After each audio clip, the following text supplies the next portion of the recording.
सभी साथियों को नमस्कार।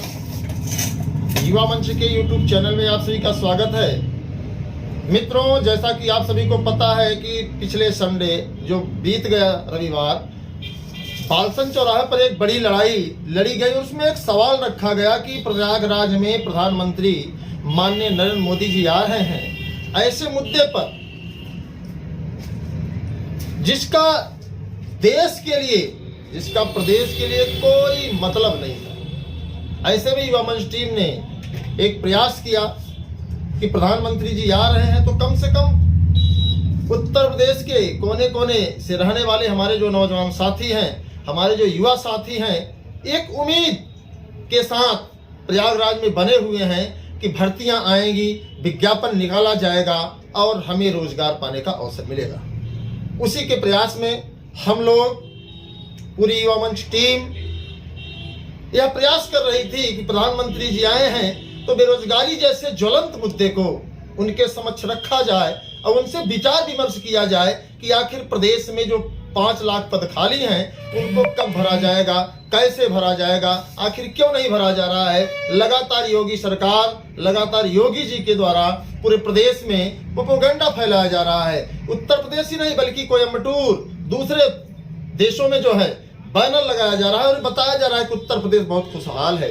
उसी क्रम में हम लोग प्रधानमंत्री जी से बताना चाह रहे थे, उनको इस बात का आभास कराना चाह रहे थे कि प्रयागराज में आए दिन हमारे युवा साथी आत्महत्या करने को मजबूर हो रहे हैं। तमाम साथी जो है लगातार अवसाद जैसी जिंदगी जी रहे हैं। उन सभी के लिए सबसे बेहतर यही है कि जो प्रदेश में 5 लाख से अधिक पद खाली हैं, वो चाहे प्राथमिक विद्यालयों में 3,30,000 पद हों या फिर टीजीटी पीजीटी के 57,400 पद हों या फिर एलटीजीआईसी के 12,000 पद हों या फिर लेखपाल, पुलिस, समूह का यूपीएससी आदि के पद हों, उनको भरने का काम सरकार करेगी। लेकिन बड़ा दुर्भाग्य है कि प्रधानमंत्री जी आए और चले गए। उन्होंने इस बात को तनिक भी नहीं समझा कि लगातार प्रयागराज में 112 दिन से आंदोलन चल रहा है, युवा आंदोलित है और प्रयागराज ही नहीं, लखनऊ की सड़कों पर भी लगातार आंदोलन जारी है। फिर भी सरकार को आप या युवा के लिए कोई भी दिलचस्पी नहीं है, कोई भी उनके अंदर आपके प्रति संवेदना नहीं है। तो ऐसे में कहा जा सकता है कि हमारे देश के प्रधानमंत्री युवाओं के प्रति एकदम संवेदनहीन है। युवाओं के लिए उनके पास कोई एजेंडा नहीं है, युवाओं के लिए रोजगार का उनके पास कोई रास्ता नहीं है। हमें वो बात याद आ रही, इसीलिए प्रधानमंत्री जी ने कहा था कि आत्मनिर्भर बनो, पकौड़ा तलो, खिलौना बनाओ। ये बात आज सच साबित हो रही है कि प्रधानमंत्री जी ने जो कहा था वो धीरे धीरे सच होता जा रहा है। उन्होंने ऐसे ऑप्शन इसलिए दिए, चाय बेचो, पकौड़ा बनाओ, खिलौना बनाओ, आत्मनिर्भर बनो, इसीलिए शायद प्रधानमंत्री जी ने कहा था। यह बात आज सच हो गई। तो ऐसे में सभी साथियों को बताना चाहूंगा कि आज प्रयागराज में प्रधानमंत्री जी आए और युवा, अगर देखा जाए तो प्रयागराज में 80% युवा रहते हैं और केवल प्रयागराज के ही नहीं, उत्तर प्रदेश के कोने कोने में 1000 किलोमीटर, 500 किलोमीटर, 700 किलोमीटर के युवा जो है यहाँ पर तैयारी करने के लिए आते हैं। और इस बात की जानकारी प्रधानमंत्री जी को है और प्रधानमंत्री जी ने बनारस की रैली में कहा भी था कि अगर मेरी सरकार बनी तो 90 दिनों के अंदर प्रदेश के सभी विभागों को भरने का काम भारतीय जनता पार्टी की सरकार करेगी। आज किस शब्द के साथ प्रधानमंत्री जी का आभार व्यक्त करें, वो शब्द हम लोगों के पास नहीं है। और बड़ा कष्ट है कि प्रशासन लगातार प्रयास कर रहा था, लेकिन प्रधानमंत्री जी के सामने प्रशासन भी भौना पड़ा। प्रशासन के द्वारा पत्र जो है पीएमओ तक पहुंचा दिया गया, लेकिन प्रधानमंत्री जी ने उसका औचित्य नहीं समझा कि इन बेरोजगारों से मिला जाए। दरअसल बात यह थी कि अगर बेरोजगारों से प्रधानमंत्री जी मिलते तो निश्चित तौर पर उनको बेरोजगारों के सवालों का जवाब देना होता। और सच्चाई यही है कि प्रधानमंत्री जी के पास बेरोजगारी जैसे ज्वलंत मुद्दे पर कोई भी उत्तर नहीं है। लगातार बेरोजगारी का आलम बढ़ता जा रहा है और प्रधानमंत्री जी इस पर भी जो है नहीं बोले।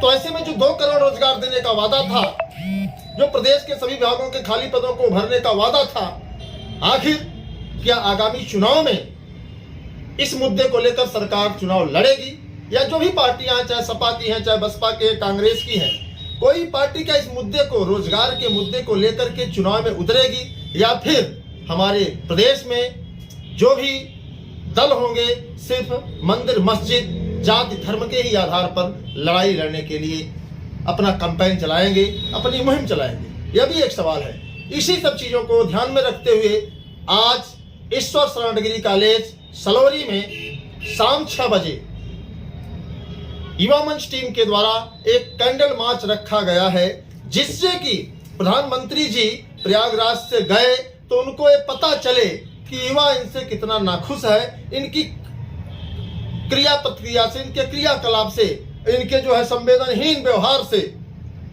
युवाओं में कितना आक्रोश है, या जिससे दिखे। और अब भी वक्त है माननीय योगी जी से कि दिसंबर लास्ट तक अगर विज्ञापन नहीं आया तो आने वाले चुनाव में आपके ऊपर युवाओं का आक्रोश बहुत भारी पड़ेगा। इस बात को आप ध्यान में रखें।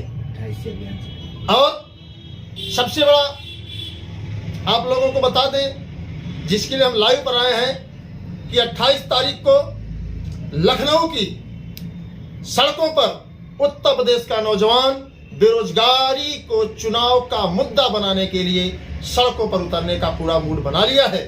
अब मुझे पूरा यकीन है कि उत्तर प्रदेश के कोने कोने में रहने वाला नौजवान, कोने कोने में रहने वाला हमारा युवा साथी 28 तारीख को लखनऊ की गलियों में दिखेगा, राजधानी में अपनी धमक, अपनी छाप दिखाएगा और प्रदर्शन करेगा। तो ऐसे में हम चाहेंगे कि आप लोग वीडियो को अधिक से अधिक शेयर करिए, लाइक करिए, सब्सक्राइब करिए, जिससे कि आपकी आवाज दूर तक जा सके।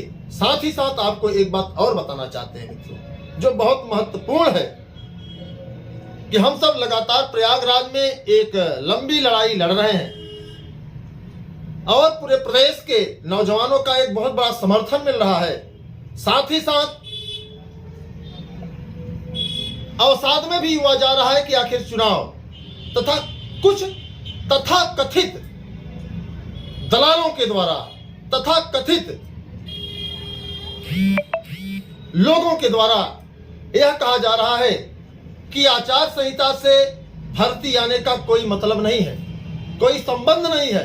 आचार संहिता लग भी जाएगी तो भी भर्ती आ जाएगी। यह बड़ा दुर्भाग्यपूर्ण है। ऐसा लगता है कि उत्तर प्रदेश का नौजवान इतना अशिक्षित है, इतना पढ़ा लिखा नहीं है, जो इन सब चीजों को जानता नहीं है। मित्रों, आप सभी को बता दें, हर हाल में कि आचार संहिता लगते ही सारे सिस्टम बंद हो जाएंगे, न कोई नई भर्ती आएगी, न कोई नया विज्ञापन आएगा। इसको लेकर के हमें आपको तटस्थ रहना है और 10 दिन की लड़ाई हमें आपको मजबूती से लड़नी है। और हम चाहेंगे कि आपको एक बार पुनः नमस्कार, वीडियो को अधिक शेयर करिए और सभी साथियों को जगाइए।